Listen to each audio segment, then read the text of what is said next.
समाज निर्माण करने का एक महत्वपूर्ण काम आप कर रहे हैं, देश निर्माण करेगा, प्रदेश निर्माण करने का काम कर रहे हैं। और इसमें ये मिशन एक जन आंदोलन के रूप में स्थापित करने का हमारा लक्ष्य, हमारा संकल्प है, शासन के निर्देश है। इसीलिए बच्चों को एक engaging learning environment, print rich environment, ताकि उनको बोलना सीखना, कॉग्निटिव डेवलपमेंट, उनका socio economic, socio emotional development हो, या उनको लैंग्वेज का डेवलपमेंट हो, हर स्तर का उनका डेवलपमेंट हो। और हम एक आउटकम आधारित और डेटा आधारित व्यवस्था की ओर अग्रसर हैं, कॉम्पिटेंसी आधारित व्यवस्था की ओर अग्रसर हैं। इसके लिए ये मिशन को अंगीकृत करना और हर एक चीज को समझना एक अवसर है इस निपुण भारत में, और इसमें हमारा प्रदेश अग्रणी बन के उभर के आए। इसके लिए हम सबको एक टीम बन के काम करना है। इसी मिशन के बारे में, इसकी बारीकियों को आपके सामने रखने के लिए मैं आमंत्रित करता हूं हमारे वरिष्ठ विशेषज्ञ गुणवत्ता यूनिट, जो मिशन प्रेरणा के नोडल अधिकारी हैं, श्री आनंद पांडे को, कि आपके सामने इसके संबंध में प्रस्तुतिकरण करें। आज के इस सत्र में माननीय मंत्री जी की अध्यक्षता में आयोजित इस संगोष्ठी में आप सभी को नमस्कार। आदरणीय प्रमुख सचिव साहब और सभी वरिष्ठ अधिकारी और समस्त शिक्षक साथियों को मेरा नमस्कार। अभी आपने इसकी पृष्ठभूमि को समझा। निपुण भारत मिशन एनईपी का कोर इशूज है जो बेसिक शिक्षा के लिए है, और हमारे डिपार्टमेंट का यही मुख्य नैरेटिव बनना है अभी आगामी कुछ सालों में, क्योंकि लर्निंग आउटकम से ही वह मुख्य चीज है, वह मुख्य बिंदु है जिससे हम सबका परफॉर्मेंस निर्धारित होता है। और अल्टीमेटली किसी की भी जो लाइफ अपॉर्चुनिटीज हैं, जो बच्चे का जो एलोज हैं, वो लर्निंग आउटकम्स वही लाइफ अपॉर्चुनिटीज निर्धारित करता है आगे के समय में। यहाँ पे आपको प्रारंभ रूप में समझना है कि हमारे लक्ष्य 2026-27 तक भारत सरकार द्वारा निर्धारित किए गए हैं। हम लोग इसे एक साल पहले अचीव करने के लिए अपना मिशन मोड में कार्य करके अचीव करना चाहते हैं। क्लास 3, यह समझना होगा बहुत अच्छी तरीके से कि ग्रेड 3 वह पड़ाव है जहां पे बच्चों में उसके बाद कॉम्प्लेक्सिटीज बढ़ती जाती हैं, पढ़ाई की, दुनिया की, आसपास के वातावरण की। तो इस समय तक बच्चों में वह समझ में आ जानी चाहिए कि वह समझ के साथ पढ़ सकता है, लिख सकता है और बुनियादी गणितीय दक्षताएं हासिल कर सकता है, जिससे कि आगे की कॉम्प्लेक्सिटीज आसान हो जाए, वह उसके स्किल्स डेवलप हो जाए। अभी क्लास 3 तक बच्चा पढ़ने के लिए सीखता है, आगे की लाइफ में वह सीखने के लिए पढ़ता है। तो यह स्किल्स, वह यथार्थ, वह जो एनईपी के हमारे मूल्य बताए गए हैं इंडियन कल्चर के लिए और रेशनल क्रिटिकल थिंकिंग के लिए, वह अडॉप्ट करने के लिए ग्रेड 3 तक हमें दक्षताएं हर हाल में हासिल करनी है। ये निपुण लक्ष्य बनाए गए हैं हम सबके लिए। ये आप सबको कंठस्थ कर लेना है, हमारे सारे अधिकारियों को, हमारे शिक्षक साथियों को। बेसिकली वो पैरामीटर्स हैं जो बताते हैं कि बच्चे को ग्रेड वाइज, बाल वाटिका में, कक्षा 1, 2, 3 में हमें भाषा और गणित में क्या आ जाना चाहिए, और किसी पैराग्राफ को 45 वर्ड्स पर मिनट के फ्लो से पढ़ना आना चाहिए। ये ग्रेड 2 की कॉम्पिटेंसी है, ये लक्ष्य है जो हमें हासिल करना है हर बच्चों में। मिनिमम 75% क्वेश्चंस किसी पैराग्राफ को देख करके बच्चा रिस्पॉन्ड कर सके और आसपास के एटमॉस्फेयर से अपने को कनेक्ट कर सके, वह स्वयं को सम्मिलित करते हुए अभिव्यक्त कर सके। ये लर्निंग कॉम्पिटेंसीज भाषा और गणित की उसको आ जानी चाहिए।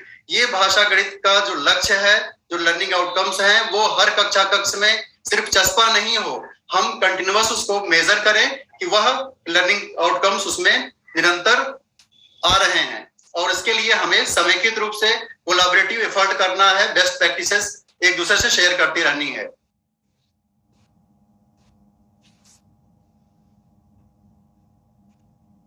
ये सबसे बड़ी बात है जिसे मैं आपको शेयर कर रहा हूं इस प्रेजेंटेशन के माध्यम से।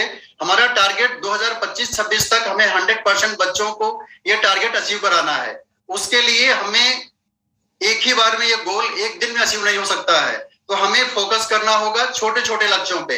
हमने इसके लिए विभाग ने नेशनल अचीवमेंट सर्वे को आधार बनाया है, जो हमारा अभी ग्रेड कॉम्पिटेंसीज हासिल हुई है हम सबको नेशनल अचीवमेंट सर्वे में, उसको हमने आधार बनाया है और अपने गोल्स को डिस्ट्रिक्ट वाइज क्वार्टरली ब्रेक कर लिया है। हमें हर क्वार्टरली इस ब्रेकअप में इतने % बच्चों को सारी दक्षताएं हासिल करानी है, जिससे कि हम 2025-26 तक ये जो हमारी निपुण लक्ष्य निर्धारित किए गए हैं वो हम हासिल कर सकें। आप लोगों के साथ ये दक्षताएं शेयर की जाएंगी।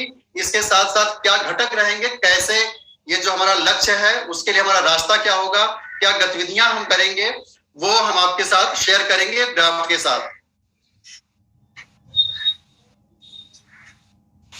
ये निपुण भारत के जो लक्ष्य बनाए गए हैं वो आपने लक्ष्य देखा। इसके लिए सूची तालिका पहले भी आपको कक्षा में भेजी गई है कि हमारे लर्निंग आउटकम्स क्या हैं, हमारे मेजरेबल गोल्स क्या हैं, और तालिका रियल टाइम क्लासरूम में जो बच्चे अचीव कर रहे हैं वो रियल टाइम में अचीव कर पा रहे हैं, उनके सामने क्या चैलेंजेस आ रहे हैं, तो हम तालिका से रियल टाइम एलओज को मॉनिटर कर सकें, ट्रैक कर सकें, और जो बच्चों में वो कॉम्पिटेंसीज में चैलेंजेस आ रहे हैं जिन्हें ज्यादा एफर्ट करने की जरूरत है, उनके लिए शिक्षक संदर्शिकाएं भी बनाई गई हैं। ये शिक्षक संदर्शिका हमारे इस सत्र के लिए सबसे फोकस वाला बिंदु है। इसमें 22 वीक्स का प्लान दिया हुआ है। आपको हर दिन इस प्लान पे वर्क करना है। हर दिन के लिए मटेरियल डिजाइन है, कैसे आप प्रिंटेड एनवायरनमेंट का उपयोग करेंगे, कैसे आप कन्वर्सेशन स्टार्स का प्रयोग करेंगे, कैसे आप मेथ किट्स का प्रयोग करेंगे, वर्कबुक पे कैसे बच्चों से कार्य कराना है। ये हर दिन का कार्य करना है जिससे कि बच्चों में वो जो डेवलपमेंट होना चाहिए, क्रिटिकल थिंकिंग होनी चाहिए, भाषा गणित की दक्षताएं आने के लिए, जिससे कि वो एटमॉस्फेयर के साथ कोरिलेट कर सकें। ये आपको हर दिन फोकस करना है और वीकली प्रोग्राम के साथ वीकली एक्टिविटीज करते फोकस करना है, तभी आप क्वार्टरली टारगेट्स को अचीव कर पाएंगे। इसके लिए हम लोग क्वार्टरली असेसमेंट भी करेंगे। ये देखिए प्रिंटिश मटेरियल्स आपसे शेयर किए गए हैं, पहले भी 37 टाइप्स के शेयर किए गए हैं। अभी हम आप लोग बिग बुक्स और पिक्चर स्टोरी कार्ड शेयर करेंगे जिससे कि बच्चे एक्टिविटी बेस्ड लर्निंग कर सकें। ऐसे ही एनसीईआरटी की जो सबसे अच्छी वेल डिजाइन मैथ किट्स है वो आपको उपलब्ध कराई गई है कि बच्चे कैसे बेहतर ढंग से इंटरेक्ट करते हुए, और लाइब्रेरी जो सबसे बड़ी रीडिंग कैपेबिलिटी को डेवलप करने के लिए आपके पास 500 से अधिक लाइब्रेरी बुक्स उपलब्ध कराई गई हैं। और डेली आपका टाइम टेबल आपको फॉलो करना है, तभी आप गैप एनालिसिस कर पाएंगे कि किस बच्चों को रिमीडियल की जरूरत है, किसको कहाँ पे आपको हैंड्स ऑन एक्टिविटीज करनी है या अलग से फोकस करना है। ये आपको लगातार आपकी शिक्षक डायरी, आपकी समय सारणी आपको गाइड करती रहेगी। इस प्रोसेस के लिए हम लोगों ने असेसमेंट का थर्ड पार्टी इवैल्यूएशन भी कर रखा है। ये प्लान कर रखा है कि कैसे आपको एक अच्छा माहौल उपलब्ध कराने के लिए, आपके साथ कॉम्पिटिटिव एनवायरनमेंट के लिए और प्रोत्साहन और पुरस्कार रिकॉग्निशन के वातावरण के लिए एक इंडिपेंडेंट एजेंसी से आपके बच्चों का इंडिपेंडेंट इवैल्यूएशन किया जाएगा, जिसमें जो ब्लॉक जो दक्षताएं हासिल होनी चाहिए वो समयबद्ध से प्राप्त कर सके। थर्ड पार्टी इवैल्यूएशन में जब ये निश्चित हो जाएगा कि ग्रेड कॉम्पिटेंसी उस स्कूल के उस विद्यालय के बच्चों ने हासिल कर ली है, तो वो विद्यालय प्रेरक ब्लॉक विद्यालय होगा, वो विकासखंड निपुण ब्लॉक होगा। ऐसे ही निपुण डिस्ट्रिक्ट और निपुण प्रदेश का हमारा जो टारगेट है, बेसिकली इसके माध्यम से हम अवसर की समता हर बच्चों को उपलब्ध कराना चाहते हैं। हम सबकी परफॉर्मेंसेस से, हमारे डिसीजन से अवसर की समता और बच्चों का सौभाग्य सृजन होता है। हम सब सौभाग्यशाली हैं, ये मौका हमें मिला है, ये अपॉर्चुनिटीज सबको नहीं मिल पाती है।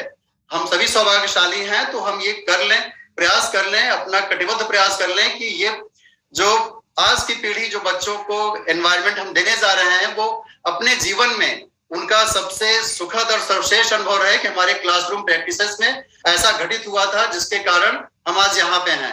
हमें ऐसे शिक्षक नहीं मिलते, हमें ऐसे क्लासरूम्स नहीं मिलते, ऐसे स्कूल्स नहीं मिलते, तो हम आज यहाँ पे नहीं होते। और आपके लिए भी ये अपने जीवन का सबसे अभिन्न और सबसे अच्छा स्मरण का हिस्सा रहे, गर्वोक्त अनुभूत हो, यह मेरा विद्यालय है, यह मुझे ग्रेड कॉम्पिटेंट बनाना है इसे, और इसी समय सीमा में बनाना है। इसके लिए जो आपके क्लासरूम ट्रांसफॉर्मेशन के लिए बेस्ट प्रैक्टिसेस दी गई हैं, आप एक दूसरे से टैलेंट एक्सचेंज करिए, शेयरिंग करिए कोलैबोरेशन में, और आप एक दूसरे के प्रयासों को सेलिब्रेट करिए, और ऐसे ही हम ये ट्रांसफॉर्मेशन कर सकते हैं।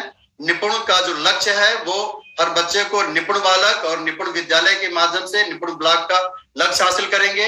हर टीचर को, हर हेड टीचर को, हर बीओस को ये लक्ष्य हासिल करने के लिए अपना सर्वश्रेष्ठ प्रदर्शन करना ही होगा, और वो उसे अपने जीवन का सबसे बड़ा लक्ष्य बनाना होगा जिससे कि हम ये हासिल कर सकें। Thank you. धन्यवाद आनंद पांडे जी। मैं अभी सभी शिक्षकों ने इसके निपुण भारत के प्रस्तुतिकरण अपेक्षाओं को देखा।